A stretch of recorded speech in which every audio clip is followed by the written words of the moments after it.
Welcome back. Today I'm bringing you the latest update on the Jay Slater case, and honestly, it's a tough one. On the 11th of June 2025, Jay's inquest at Preston Coroner's Court was adjourned, leaving his family and all of us, following his story, still searching for answers. Let's start with what we do know. Senior Coroner Dr. James Adeley confirmed Jay died from a severe head injury and pelvic fractures. Both UK and Spanish toxicology reports showed MDMA, MDA, cocaine, alcohol and ketamine in his system. According to forensic experts, his fall was devastating and immediate. There were no signs of assault, restraint, or that he'd been carried. It looked medically like a tragic accident. But here's where everything grinds to a halt. The inquest couldn't move forward because key witnesses, people who could explain Jay's final hours, simply weren't there.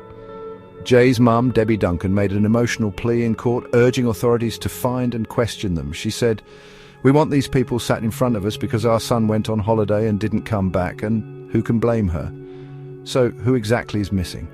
First, Lucy Law, the last person to speak to Jay. She's reportedly still in Tenerife and didn't even know the inquest was happening.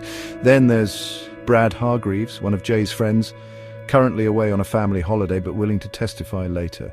Ayub Qasim, a convicted drug dealer who was at the Airbnb, is considered a key witness by investigators but can't be found. Stephen Rockus, who also stayed at the Airbnb, and Brandon Hodgson, another mate, are missing as well. With so many witnesses missing, it's no surprise that rumours have been swirling online. Social media and forums are full of speculation, from wild conspiracy theories to claims of cover-ups and secret motives. Some people believe there's more to the story than what's been revealed, while others think the truth is simply being delayed by the lack of testimony. The intense public interest has even led to an upcoming documentary about Jay's case set to air later this year.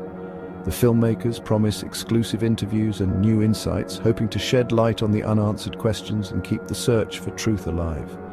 Lancashire police have admitted their hands are tied. They simply don't have the power to compel these people, especially if they're abroad, to show up at a UK inquest. So, despite the urgency, the legal system's grinding wheels are basically stuck. The inquest's now on hold for at least a couple of months if these witnesses can even be tracked down. Toxicology results have raised more questions than they've answered. The drugs in Jay's system, especially ketamine taken within 12 hours of his death, could have played a part. But no one can say for sure if he was under the influence at that exact moment.